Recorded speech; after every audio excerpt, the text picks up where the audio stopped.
கொண்டு வா. இது வந்துட்டேமா. கணக்கு பசிக்குதா?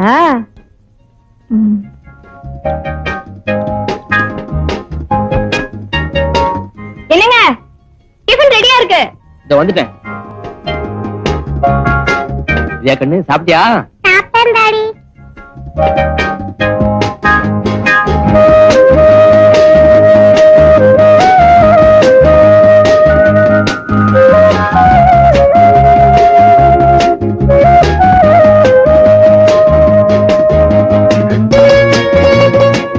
முதல்ல டிஃபன் சாப்பிடுங்க, அப்புறம் படிக்கலாம். அதான் மகேஷ் மோட்டார்ஸ்ல 5000 பேர் வேலை செய்தாங்கன்னா 5000 பிரச்சனை இருக்குன்னு அர்த்தம். Labour problem, bonus problem, agency problem. Company legal adviser நான் தான் எல்லாத்தையும் பாத்துக்கணும். நல்ல கம்பெனி, நல்ல ப்ராப்ளம். டாடி, நாளைக்கு எங்க ஸ்கூல்ல பேரண்ட்ஸ்க்கு நீ அம்மா கட்டாயம் வரணும். சாரி டியர், அப்பாவுக்கு நாளை கம்பெனில நிறைய வேலை இருக்கு. நீ அம்மா கூட்டிட்டு போ. என்ன? ஆமா, பெத்த பிள்ளை அழைச்சிட்டு போறதுக்கு அப்பாவுக்கு நேரம் இருக்காது. ஊர்ல எத்தனை அம்மாங்க இருக்காங்க, அவங்களுக்கு எல்லாம் கம்பெனி கொடுக்க வேண்டாம். அதான் வாட்ஸ் ஆல் திஸ்? குழந்தைக்கு முன்னாடி இப்படிதான் பேசுறதா? நீங்களும் என்ன ஒரு குழந்தைன்னு நினைச்சுதானே இவ்வளவு நாள் கதை சொல்லிட்டு இருக்கீங்க? as a company legal advisor 10 ஆம்பளை கிட்ட 10 பொம்பளை கிட்ட பழக வேண்டியிருக்கும். அதை தப்பா எடுத்துக்கிட்ட என்ன அர்த்தம்? இந்த பதிலும் எனக்கு புதுசு இல்லையே. மாமி, டாடிக்கு தான் வேலை இருக்கு சொல்லிட்டாங்களே, நீ தான் வாயா. நான் வர முடியாது. நீ என்னோட வரலன்னா நான் பால் சாப்பிட மாட்டேன். போ. முளைச்சு 3 இலை விடல, உனக்கு இவ்வளவு பிடிவாதமா? குடி பால. குடிக்க மாட்டேன். இப்ப குடிக்க போறியா இல்லையா? மாட்டேன். குடிக்க மாட்டேன். மாட்டேன். குடிக்க மாட்டேன். மாட்டேன். குடிக்க மாட்டேன். ஏன் பேசுற? குடி. குடி பால. குடி. சின்ன விஷயத்துக்காக எப்படியா குழந்தைய போட்டு அடிக்கிறது? எல்லாத்தையும் சின்ன விஷயம்னு இவ்வளவு நாளா நினைச்சதுனாலதான் என் வாழ்க்கையே பாழ போச்சு. புருஷன் தான் உருப்படியா இல்ல, பிள்ளையாவது உருப்பிடட்டும். குடி பால. குடிக்க மாட்டேன். கடைசியா கேக்குற, இப்ப குடிக்க போறியா இல்லையா? மாட்டேன். மாட்டேன். அதான் ஏன் இப்படி நடந்துக்கிறேன்? சொன்னதை கேட்கலனா இப்படிதான் நடந்துக்குவேன். வேலைக்கு டிஃபன் வேண்டாம். உங்களுக்கு டிஃபன் வேண்டாம்? வேண்டாம். வேண்டாம். யாருக்குமே டிஃபன் வேண்டாம். யாருக்குமே வேண்டாம். அதான் டாடி, அம்மா போய் பார்க்கலாம். வா டாடி.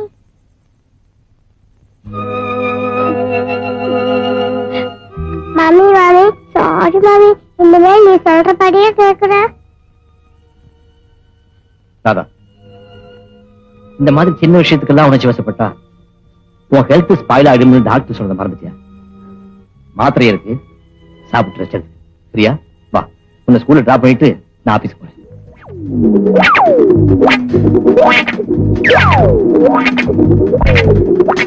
காமினி, காமினி, மகளே காமினி.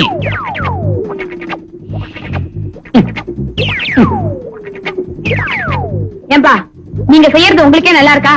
காலையில காப்பியை குடிச்சிட்டு வெளியில போனாலு இப்ப வந்தா என்ன அர்த்தம்? நான் நேரத்தோட வேலைக்கு போக வேண்டாம்? கோச்சுக்காத காமினி, தேவர் புட்டுக்கடையில உட்கார்ந்து ஓசியில பேப்பர் படிக்கிறதுக்கே எனக்கு 1 மணி நேரம் வேணும். இன்னைக்கு வார பத்திரிகை எல்லாம் வேற படிச்சாகணும். 1 2 இருந்தா உடனடியா படிச்சுட்டு வந்திருப்பேன். அதான் குசேலர் பிள்ளைங்களை பெத்தா மாதிரி புதுசு புதுசா வந்துகிட்டு இருக்க. ஒரு வழியா படிக்க வேண்டியதெல்லாம் படிச்சு முடிச்சுட்டு ஓசியில அள்ள வேண்டியதெல்லாம் அள்ளிக்கிட்டு வர்ற வழியில பக்கத்து விட்டு ராஜேஷ பார்த்து ஏதாவது பாலிடிக்ஸ் அலசலாம்னு நினைச்சேன். பய சிக்கல. ஆமா, உங்களுக்கு இந்த ஓசி புத்திய சொல்லி கொடுத்தது யாரு? செத்து போன உங்க அம்மா தான். தாய் வழியா வந்த ஓசி பழக்கம் தகப்பு மூலமா கட்டாயிடக்கூடாதுன்னு தான் ஒன்னையும் ஒரு லைப்ரரினா ஆக்கி விட்டுருக்கேன். போதும் உங்க வீர பிரதாபம். நான் வேலைக்கு போறேன், வீட்டை பாத்துக்கங்க. நீ பாட்டுக்கும் போயிட்டா பசிக்குதே. டிஃபன் டிஃபன் தானே? ஒண்ணும் பண்ணல. எதிர் வீட்டாம ஆப்பம் கொடுத்துருக்காங்க, உள்ள வச்சிருக்கேன், போய் சாப்பிடுங்க. ஓசி ஆப்பமா? ஆமா. வண்டர்ஃபுல். அம்மா கொடுத்த ஆப்பத்தை ஒரு புடி புடிச்சிட மாட்டேன்.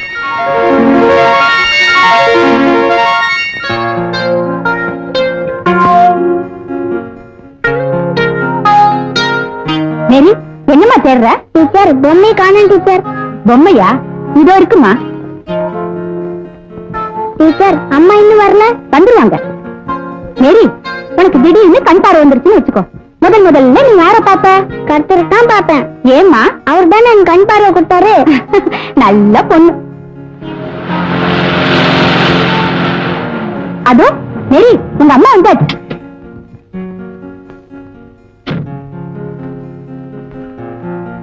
வணக்கம் டீச்சர். வணக்கம் ஷீலாம்மா. மேரி டாலும், மாதா கோயிலுக்கு போயிருந்தேன், கொஞ்சம் லேட் ஆயிடுச்சு. அம்மாவை தேடியா? ஆமா மம்மி. ஷீலாம்மா, நீங்க வித்தியாசமா நினைக்கலனா உங்களை நான் கேட்கலாமா? தாராளமா கேளுங்க. இந்த குழந்தை இங்க சேர்த்ததுல இருந்து தினமும் நீங்க மட்டும்தான் வந்து பாக்குறீங்க. உங்க கணவர் லாரன்ஸ் ஒரு நாள் கூட பெத்த குழந்தை வந்து பார்த்தது இல்லையே. ஏமா செத்து போனவனுக்கு ஜாதகம் பாக்குறதோ கெட்டு போன என் கணவரை பத்தி பேசுறதோ ஒண்ணுதான். அவரை கர்த்தர் தான் திருத்தணும்.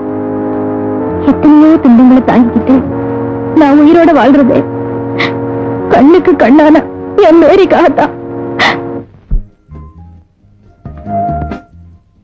மேரி, லேபர் ஸ்ட்ரைக் ஃபைலையும் போனஸ் கேஸ் ஃபைலையும் கொண்டு வா. Good morning sir. Good morning. These are the files. Thank you.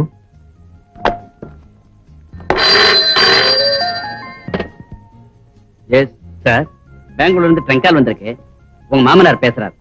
Line கொடுங்க. ஸ்பீக்கர். ஹலோ, நான் ராஜேஷ் பேசுறேன்மா. என்ன மாப்ள, சௌக்கியமா இருக்கீங்களா? சௌக்கியமா இருக்கேன். ராதா எப்படி இருக்கா? ராதா ரொம்ப நல்லா இருக்கா. என்ன இருக்கா? வாரத்துக்கு 5 தடவை போன் பண்றான். சில சமயம் சந்தோஷமா பேசுறான், சில சமயம் கோவமா பேசுறான், திடீர்னு ஆகுறான். என்னமான்னு கேட்டா பட்டுன்னு போன வச்சுடுறான். நரம்பு தளர்ச்சினாலதான் இந்த மாதிரி நடந்துக்கிறான்னு நம்ம ஃபேமிலி டாக்டர் சொல்றாரு. இத பாருங்க, ராதா தாயில்லா பொண்ணு, மை ஒன்லி டாக்டர். அவளுக்கு ஏதாவது ஆயிடுச்சுன்னா என்னால தாங்கிக்க முடியாது. Please look after her. நீங்க ஒண்ணு கவலைப்படாதீங்க. மனநோய் டாக்டர் வர்கீஸ் கிட்ட ராதா உடல்நிலையை பத்தி இன்னைக்கு கன்சல்ட் பண்ண போறேன். Yes mister Rajesh, what can I do for you? என் மனைவி உடல்நிலை விஷயமா உங்ககிட்ட சில ஆலோசனைகள் கேட்டு போறான்னு வந்தேன். What's your problem? டாக்டர், என் மனைவி திடீர்னு ஆத்திரப்படுறா, ஆவேசப்படுறா, கையில் கிடைக்கிற பொருளை கீழே போட்டு உடைச்சிடுறா, கதறி கதறி அழுதுட்டு அப்படியே படுத்து தூங்கிடுறா. எழுந்த உடனே எதுவுமே நடக்காத மாதிரி என்கிட்ட பிரியமா நடந்துக்கிறா. நடந்ததை பத்தி கேட்டா ஞாபகம் இல்லைன்னு சொல்லிடுறா. என் மேல வெறுப்ப காட்டுறதுக்காகத்தான் இப்படி நடந்துக்கிறான்னு முதல்ல நினைச்சுக்கிட்டு இருந்தேன். அதுக்கப்புறம் தான் தெரிஞ்சது அவ உடல்நிலையும் மனநிலையும் கடுமையா பாதிக்கப்பட்டிருக்கு.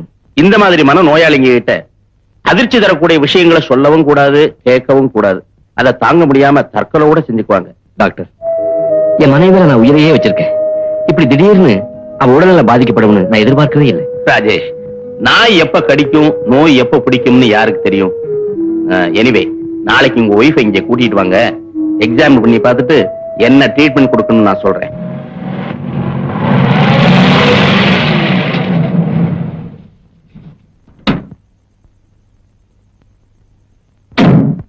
ஹாய் டாடி வந்தாச்சு. டாடி. பிரியா குட்டி, நம்ம வீட்டுக்கு யாராவது வந்திருக்காங்களா? இல்ல டாடி. அப்படின்னா அந்த கார் யாருது? தெரியல டாடி. நான் ஸ்கூல்ல இருந்து வரும்போது இந்த கார் நின்னுட்டு இருந்துச்சு. எந்த இடியட் இப்படி வாசல் கொண்டாந்து நிறுத்திட்டு போயிருக்கான்? ஆமா, அம்மா என்ன பண்றாங்க?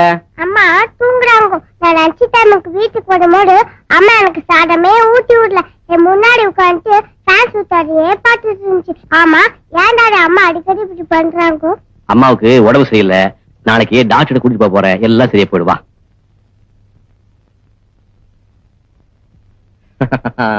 போய் டிவி பாரு.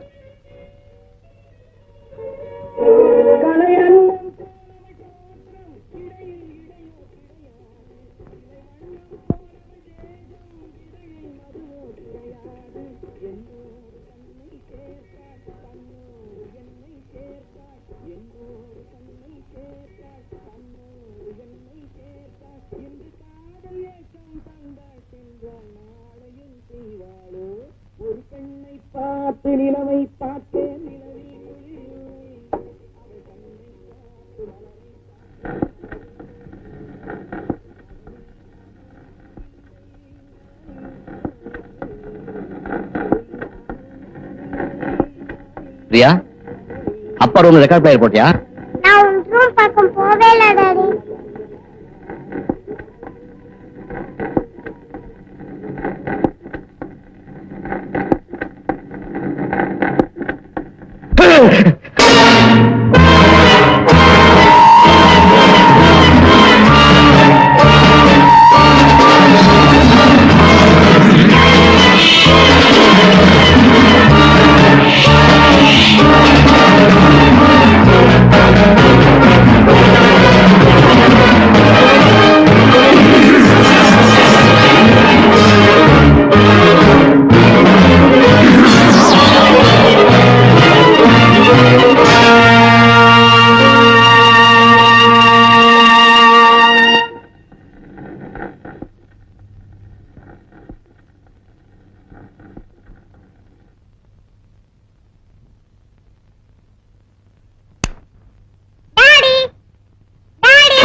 பாத்தீங்களா? எங்க வாங்கினேன்? என்னோட ஃபேவரட் லாரன்ஸ் அண்ட் கோ.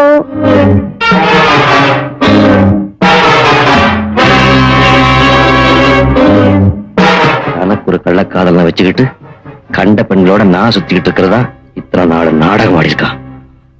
கொலையும் செய்வாள் பத்தினி. இவளை போலீஸ்ல படிக்கிறதா நியாயம். Hello police section, get me Adyar police station. ஏன் ராதா எனக்கு துரோகம் செஞ்சிருப்பாளா? இவளோட வெகுளித்தனத்தை பயன்படுத்திக்கிட்டு இறந்து போனவன் அவகிட்ட தப்பா நடக்க முயற்சி பண்ணிருக்கணும். ராதா அவனை கொலை செஞ்சிருக்கணும். அவசரப்பட்டு அவளை போலீஸ்ல காட்டி கொடுத்தா அவ வாழ்க்கை அழிஞ்சு போயிடும். என்னுடைய நிம்மதியும் குழந்தைய எதிர்காலமும் இருண்டு போயிடும்.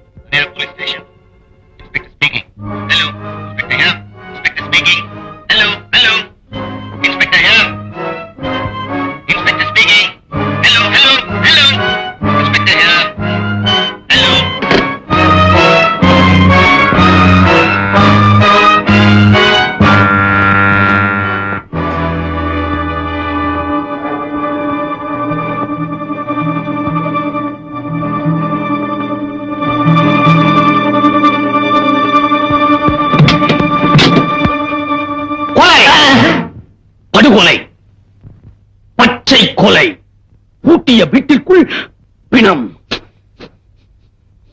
என்ன சார் சொல்றீங்க? சார் பயந்துட்டியா? இந்த கதையில வர ஹீரோ ஒரு கொலையை செஞ்சுட்டு அந்த பணத்தை மறைக்கிறதுக்காக என்ன பாடுபட்டிருக்கான் தெரியுமா? என்ன சார் இது? நேரங்கட்ட நேரத்துல வந்து கொலை கொள்ளைக்காக சொல்லிக்கிட்டு எனக்கு ஒரு பக்கத்து வீட்டுக்காரர் வந்து வாச்சிங்களே. அது உன் பூர்வ ஜென்ம புண்ணியம். எங்க சார் போறீங்க? இத ஸ்டடி ரூம்ல வச்சிடலாம்னு தான். கொடுங்க, நானே வச்சிடுறேன். ஓசியில வாங்கிட்டு போனேன். உனக்கு சிரமம் கொடுக்கலாமா? நானே வச்சிடுறேன். உங்களுக்கு ஒண்ணு வைக்க தெரியாது சார். தம்பி 30 வருஷமா லைப்ரரியனா இருந்து ரிட்டையர் ஆனவனா எந்த புஸ்தகத்தை எந்த இடத்துல சொருகணும்னு எனக்கு தெரியும். வீடு சார் தயவு செஞ்சு புத்தகத்தை கொடுத்து போடுறது காலி பண்ணுங்க சார்.